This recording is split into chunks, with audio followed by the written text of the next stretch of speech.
Okay, welcome back to the cooking channel.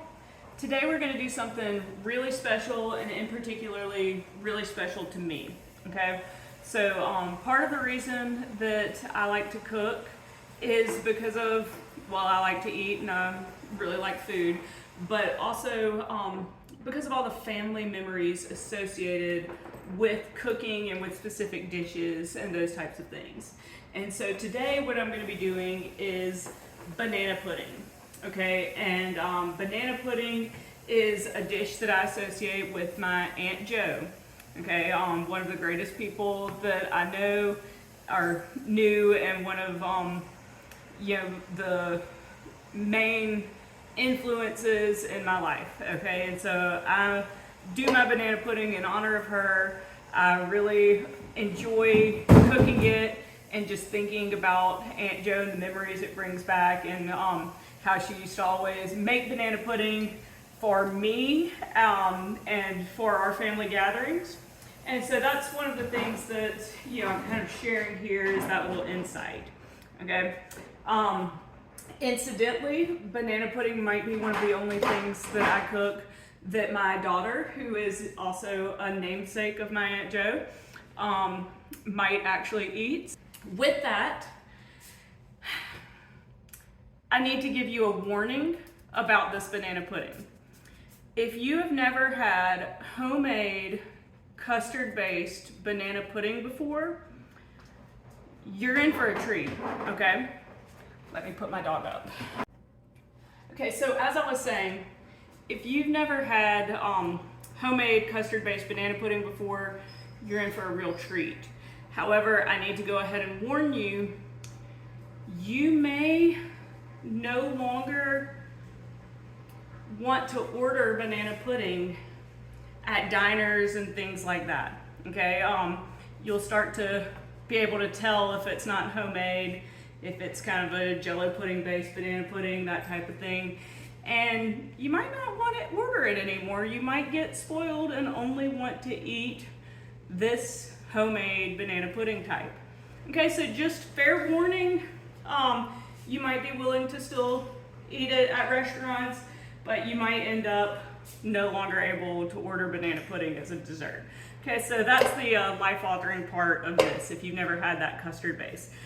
Fortunately, I've grown up with this, and so I've never really wanted to order banana pudding at restaurants and things like that, okay? So just a heads up, that's what we're dealing with here, okay? Banana pudding, so just kind of a baseline of what we're gonna do here is, this is a custard-based banana pudding. So we're gonna take this, this pan is actually quite ancient. It's handed down from my grandmother to my mom to me now, and so this is a Magnolite aluminum pan, and so this is what I use for my pies and custards and things like that. So puddings, right? And so this is the pan I'm going to be cooking in. So custard base, we're going to put it on the stove and we're going to cook it. It's got eggs in it and things like that. So we're going to cook it. And honestly, typically you're going to serve banana pudding chilled, refrigerated. But when you get that hot banana pudding, because you've made it yourself, fantastic. Okay, so we're gonna have a custard base. Okay, and that custard base, that's gonna be made up of the sugar, flour, milk, and eggs, okay, as well as vanilla and butter. Okay, and then throughout that custard base is where we're gonna put our bananas.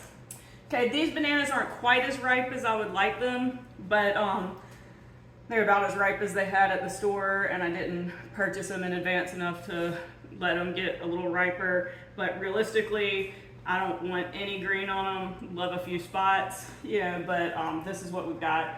They'll be sweet enough, okay? But what you do is, the bananas aren't in the custard, the vanilla wafers aren't necessarily in the custard until you assemble it all at the end, okay? So you're gonna make the pudding, and then you're just gonna assemble it with vanilla wafers. One awesome thing that came out of, I think, the COVID years is historically we make banana pudding with Nilla wafers. Nilla wafers are the standard for banana pudding, right? One day for Easter, went to the store, shortage on Nilla wafers, couldn't find them anywhere. Wanted to make banana pudding, couldn't get it done with the Nilla wafers. Fortunately, some nice young man working at the store told us, hey, people have been getting these. He goes, are you making banana pudding? He goes, people have been getting these instead. And even somewhere on the bag at that time, it's not on it anymore, but at that time it said, up your banana pudding game or something like that. And so it had, anyway, you can use these Chessman butter cookies as well. They were really good. They don't get quite as soft as the Nilla wafers, I think. I might use a mix of them today, I'm not sure, but again, Nilla is the classic. You're not gonna go wrong with Nilla wafers, but these did pretty well in a pinch, and they can make it kind of pretty looking as well, okay? So that's why I had two different types here. You don't need the Chessman, you can just do the Nilla wafers. Okay.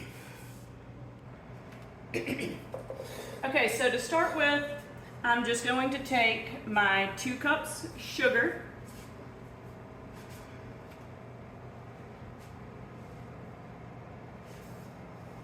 and put it here in the bowl that I'm going to be using to cook. Okay, it's not a bowl, the pot that I'm going to be using to cook. Okay, and also my 2 tablespoons of flour. Okay, so I have 2 cups of sugar and 2 tablespoons of flour. And right now, I'm just going to put those together, and I'm going to whisk them together, okay? And fortunately, I have several whisks of different sizes because I use whisks a lot, okay? All right, and so I'm just going to whisk those together. All right, and then I'm going to set it aside until I am ready to add my wet ingredients. And when I do that, I'm going to add my wet ingredients over on the stove, okay? So I'm just setting it aside for now, okay? Then I'm going to go ahead and I'm going to break my eggs and go ahead and beat those separately into a separate small bowl. In general, it's a good idea to crack your eggs into a separate bowl regardless of what the recipe states, just because sometimes you might get kind of a nasty or bad egg. And so sometimes it's just a good idea. Make sure you can see what's going in that bowl. Okay. So sometimes it's just a good idea to go ahead and crack your eggs into a separate bowl just to make sure you don't have any bad eggs. I've actually had 1 bad egg out of this carton so far. So here we go again. That one looked good.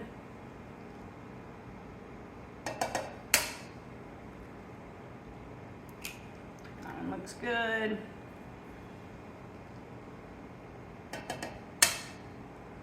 That one's good. Yeah. This one.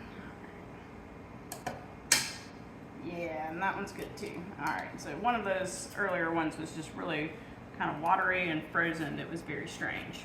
Okay.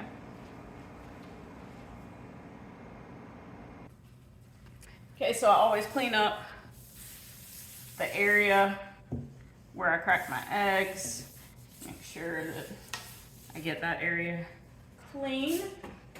Okay, and now, make sure you can see that where I've got it. Okay. I'm just gonna beat these eggs. Okay. So I just use my other whisk here, make sure I get these nice and smooth.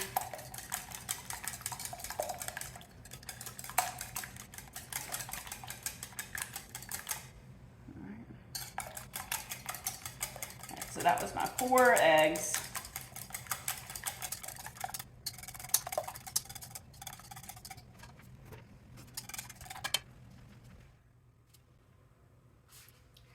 Okay, so the next part of this recipe says to add milk and eggs. Okay, so that includes the evaporated milk. Okay, so I like to use Carnation evaporated milk. Pet's fine as well, just evaporated milk.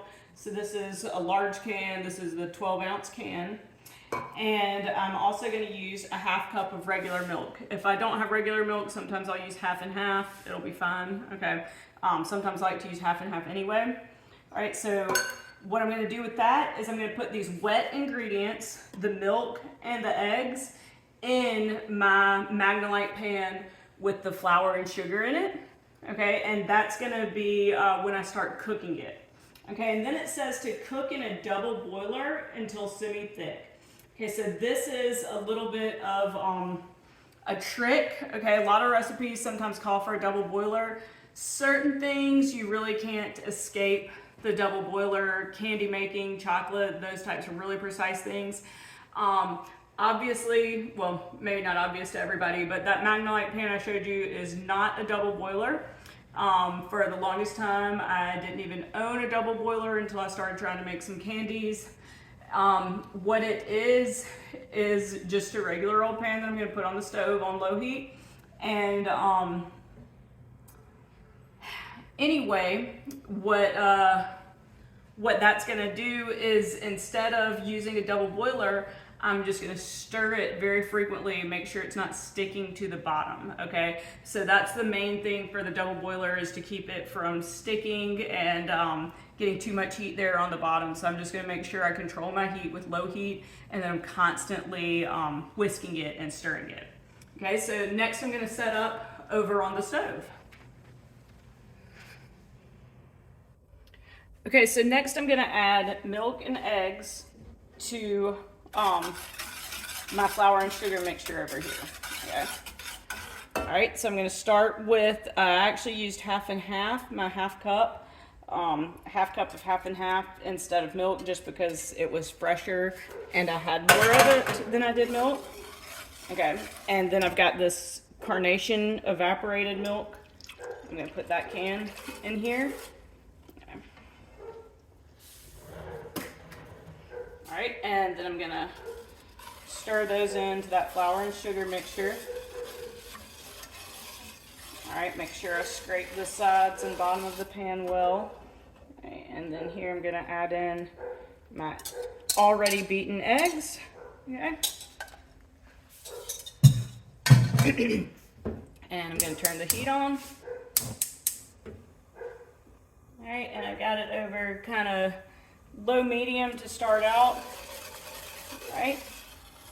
And now comes the fun part, where we just wait for this to thicken, okay? And so I might adjust the heat a little bit as we go through this.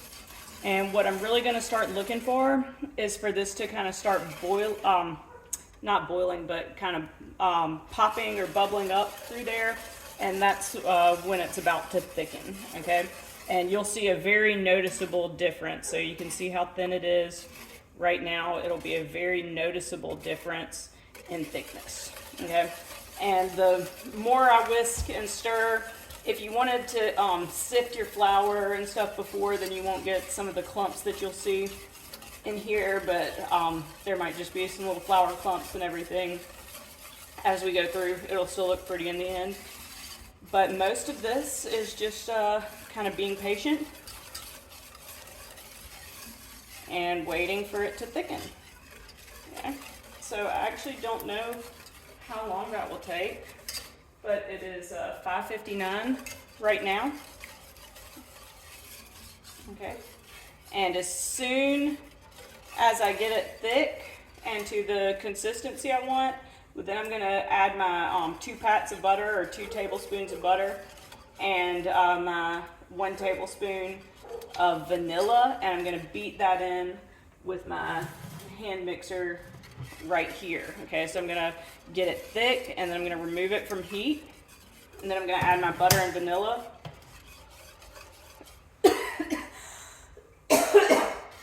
And I'm going to mix that in with the hand mixer. Okay.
That's another burner over here. That's for this one. This is for this one.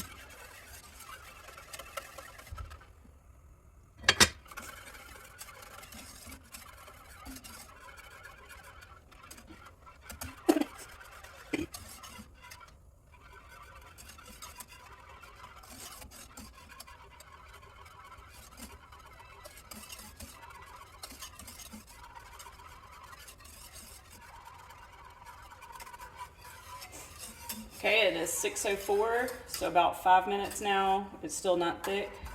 Okay. We'll keep going. I can see it starting to steam some though, so that's a good sign. That usually means it's getting pretty close to turning thick. Watching that steam start coming up a little more aggressively on it.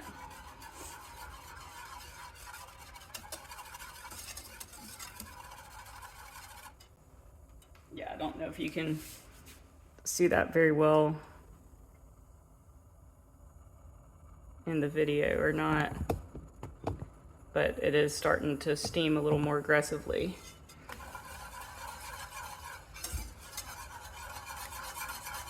Yeah.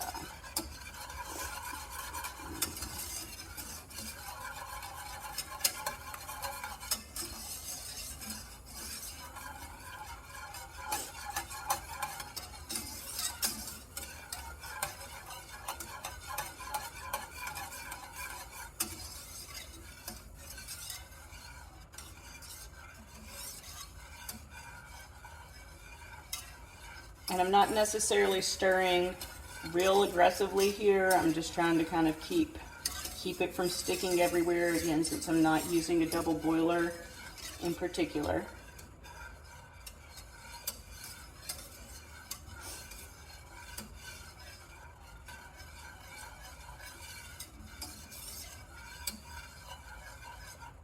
Okay.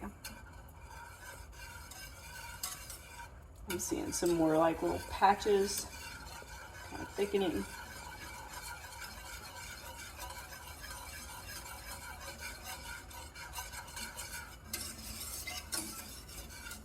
All right, starting to change. We're not quite there, but it's starting to feel a little thicker. All right, and like I said, I'm seeing a lot of that steam coming off. It's feeling a little thicker than it was. We still got a little bit more to go. All right, it's not the pudding consistency that we want yet, but I can tell it's getting there. All right, you can see it starting to bubble a little bit on the sides, and now it's kind of starting to bubble here. Okay.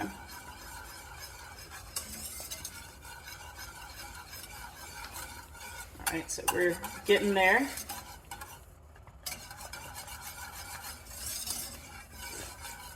All right, I'm gonna lower the heat. Lowest setting now, as I'm making sure I'm not giving it too much as it's starting to get to that pudding consistency. You can kind of see the difference here.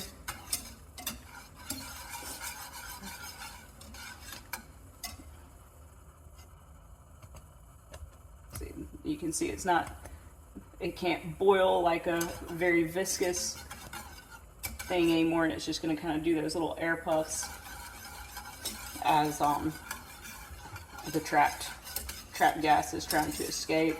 It doesn't. It's not coming through as viscous of material, and so those little air puffs make a little different look as they're coming up in the pudding consistency. Okay, and so this is about right for the pudding consistency. Okay, it kind of depends on how much you want, but this is looking pretty good. It is 6:08. Okay, so about 9 to 10 minutes. I'm going to let it go just a little bit more before I remove it from the heat, but this is looking pretty good. For, you can see it's not really dripping anymore. It's sticking to my whisk.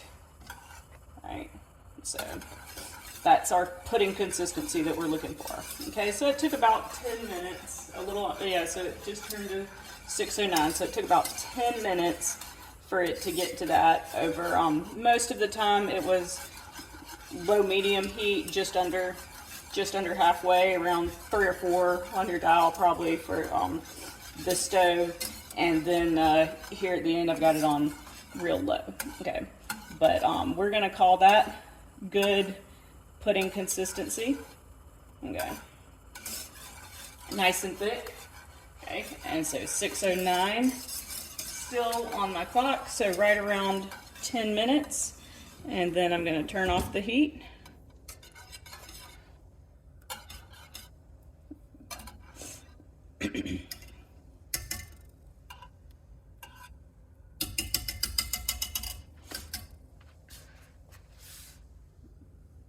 Set the whisk aside. Since this is a metal pan like this, I don't want to move it without pot holders. Just move it over here.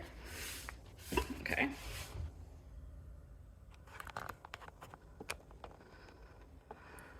All right, and now I've got my 2 pats of butter.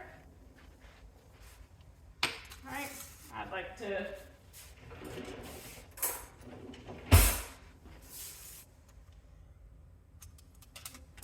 so pat 1, pat 2, and a tablespoon of vanilla. Just double checking that real quick. Tablespoon of vanilla. Okay, so here's my 1 tablespoon.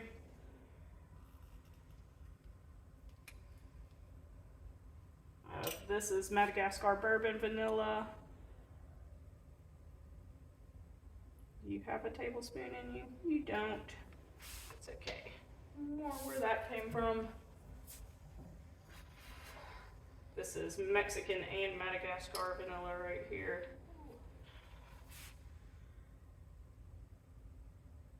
Okay, so full tablespoon of that. That's a good bit of vanilla. Okay.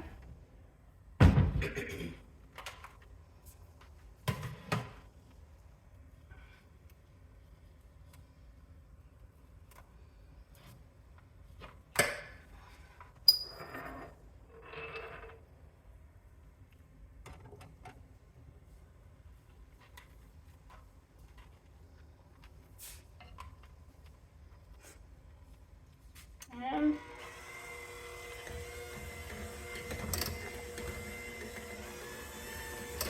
beat that butter and vanilla in to the pudding.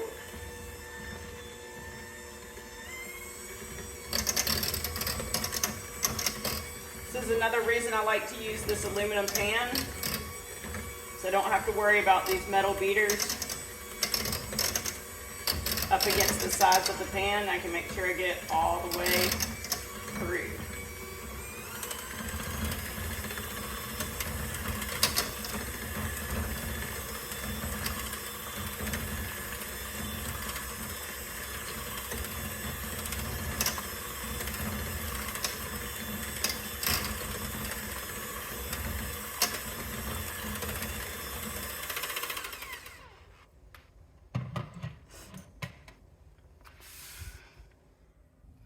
All right, and so this is that hot banana pudding that I told you about.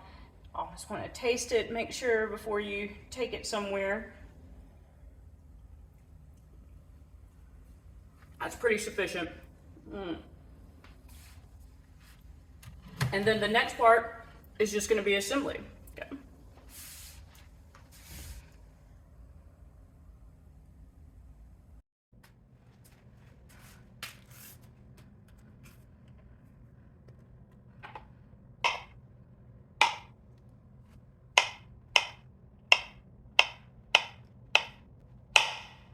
And again, these bananas are not as ripe or as sweet as I would prefer, but inside the banana pudding, it's plenty sweet, and hopefully they'll ripen pretty quickly in the dish.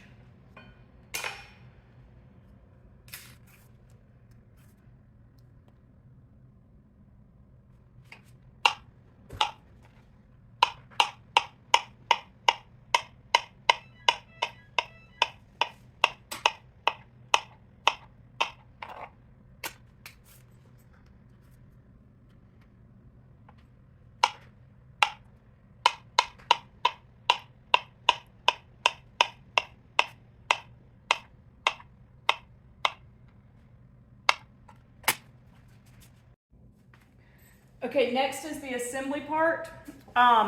This isn't the prettiest bowl ever, but it's just a big Pyrex dish, and it's one that I have a lid for. So that's part of why I want to go ahead and use it, is because I have a lid for it. I just washed it out. And I can refrigerate it when ready. And I'm making a little sample serving as well, just why not? Okay, and so the way to go about this is to do a layer of vanilla wafers and a layer of bananas. Okay, and then we're gonna do that twice. Okay, and I'm probably gonna use both the vanilla wafers or Nilla wafers and maybe put the chessmen on the top, since I went ahead and got both for this recipe, right? But you know, like I said, if you really like chessmen, want to do that first, go ahead. You can do either. And I have some, if I start running out of vanilla wafers here, I can use the chessmen to make it pretty up at the end. I think I got another pack. I know I've got another pack of at least mini vanilla wafers, but this bowl's pretty large, right? So now we're just doing kind of assembly.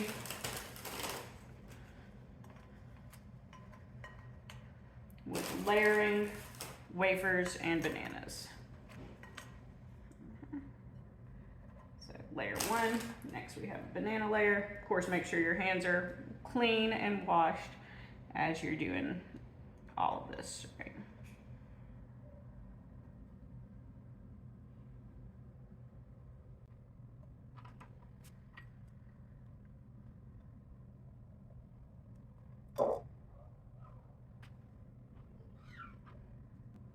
And this is a pretty big bowl, so I might need to cut another banana. I've got more where these came from if I need to.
All right, next is the banana pudding pour.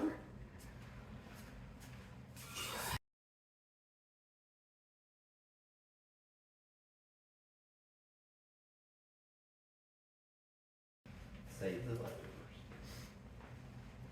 I've got this whole little bowl for you and Dally. It's good bowl looking, that's what I'm talking about. Probably should have made 2 batches, or as big as this bowl is, but.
And now we have a nice, pretty bowl of banana pudding complete with chessmen and Nilla wafers right here. And typically, you're gonna wanna put whipped cream, serve it with whipped cream. If you wanna do the whipped cream separately, yeah, you can add some of the chessmen. Let's find a pretty one. You can add the chessmen that you want, you know, kind of in the center, make it pretty, but I would wait to do that till right before you serve it because they will get soft. Okay, and then you can have the whipped cream separate if you want. If you want to just do some ready whip, you can on it and do that. Might do that for her so that she can go ahead and have some because I've still got to make the whipped cream.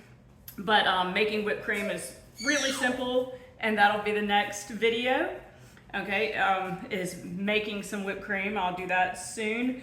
And again, I probably should have used a little bit more than one recipe for a bowl this large. It's made for a little bit smaller bowl. I probably should have made this at least a 1.5 recipe to do this bowl. It didn't quite fill out as much as I wanted, but we'll get there, okay? And so, like I said, you just serve with whipped cream, and that's your homemade banana pudding. And like I said, probably a little bit smaller bowl than what I used right here. For reference, here's a knife, right? I would have used a little smaller than this if that wasn't the first bowl I saw that had a lid, okay? All right, and then we've got this one. She doesn't like chessmen, so I'm not gonna put a chessman in it for her, but yeah, you can do Nilla wafers all the way around, just whatever you think to kind of make it look pretty, however you'd like to serve it, okay? We're gonna just go ahead and dig into this as a family right now. Probably, I gotta make the whipped cream for it, but then we'll go for it.